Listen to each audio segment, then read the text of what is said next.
Hi, my name is Danny Choranji, although some of you may better remember me as Danny DCS. I've been asked to give you an update as to how I contributed to the music industry here in the UK.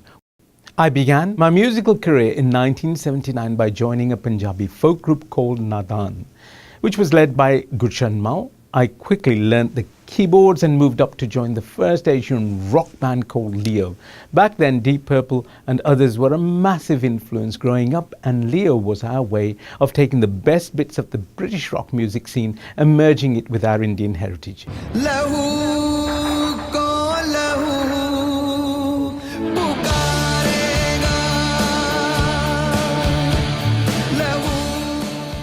We were a young, ambitious five-piece band, Charlie, better known as Mr. C, Pravan Moni Bassi and myself, and even all these years, I still think the band is unmatched in its musical tightness within this kind of music. During these early years, the experiences with Leo convinced me that making music was where I wanted my life to go, and then along came the commercial Bhangra era. It was a style like nothing I've ever heard before. It came from my own Punjabi cultural background, and Birmingham, where I live, was the place to be and hear the best of it. Later, I formed, led and managed DCS in 1982 with Charlie and Shin. This was the start of a successful career in DCS, and the band continues to record and tour today. During the time I was with DCS, we combined the modern rhythms of Birmingham's multicultural society with the roots of traditional Bhangra music to produce 12 albums. The most popular song which gave us the break of our life was titled the original Tenu Kol Ke Sharab Vich Peela, which is still played on dance floors today. Now that you've bought it, let's see you dance.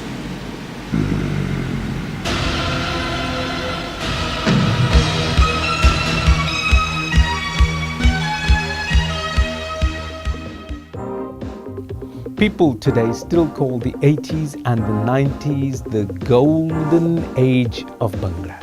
At the time, we didn't realize how fondly people would remember this, but we did manage to gather a huge following in Britain and abroad as a band. We toured across the UK, Europe, India, Africa, Canada, and the United States of America, eventually being accredited with 3 gold discs, 1 double platinum disc, and many other musical awards. There are many memories from this era that I cherish, but I simply love having the opportunity to perform and lead the band was the one that I hold on to. As we all know, times have moved on and India is growing into the new world economic power, but I think we've lost something from the Bhangra scene I loved. We need to keep encouraging the younger generation to revisit their musical heritage by giving them their own place to perform and perfect their own styles of Bhangra. Whilst running the DCS band, BBC Radio WM offered me my own radio show, Thursday Nights Eastern Beat, and the prestigious BBC Pebble Mill station was the place where it was happening. This is where my radio career as a producer, presenter began and flourished, which led me to become a successful radio presenter. My show was a launching pad for bands and artists and new releases. Also, this is where the Bhangra Top 10 was initiated. Very popular show indeed, even if I do say so myself. I worked 11 years at the BBC Asian Network and also on BBC Radio 5, for which I was awarded a Sony Radio Award in 1992 at the BBC Grosvenor House. I left the BBC to join The Voice Asia, which is a multimedia station based here at West Bromwich, where I'm currently serving as the managing director to the organisation. As well as producing music in the Bhangra industry, I also have a very natural flair for the Hindi music. This has led to the production of many successful albums with top artists in the Bollywood world, such as Runa Lela, Kamar Shanu, Alka Yagnik, Kavita Krishnamurthy, Jolly Mukherjee, Babul Supriyo, and the king of Bollywood, Dada singing star Kishore Kumar are just a few names that I have had the privilege to work with in my life. Locally, I have formed and managed the Bhangra bands Excellency, Band Baja Boys, CIC. This has also involved teaching musical instruments and giving individuals a successful platform from which to launch their records. I think it's important to mention here that I have also helped to launch one of the best recording labels in the history of Bhangra music, and that is Mr. Shabir Ahmed's Movie Box. Respect to you, sir. I left the commercial music business and my band in 1994 after my final album with the band DCS, doing it with the hit song Kangana to raise my young family as a single parent. Kangana, sun Kangana. Kangana, sun Kangana. I was, recently asked why I left the industry when my career was showing no signs of slowing down.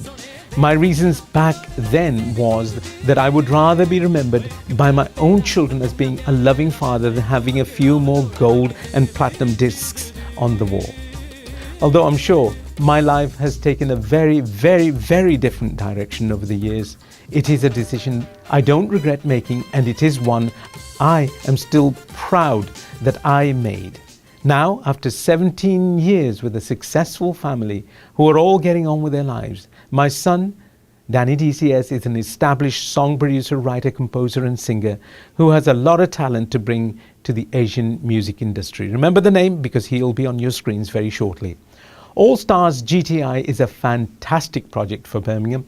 Music unites us all as a community. The new venue is our chance to showcase our current mix of talented artists and hopefully inspire a new generation to take up Bhangra and take it to a new audience. A humongous thank you to All Star GTI and Media Take One for contacting me to do this interview. Finally, from my end, I will always be a man who lives, eats and breathes music just as much as I have always been and always will be a man of God. Thank you to all of you, but a special thank you to my Lord and Savior, Jesus Christ.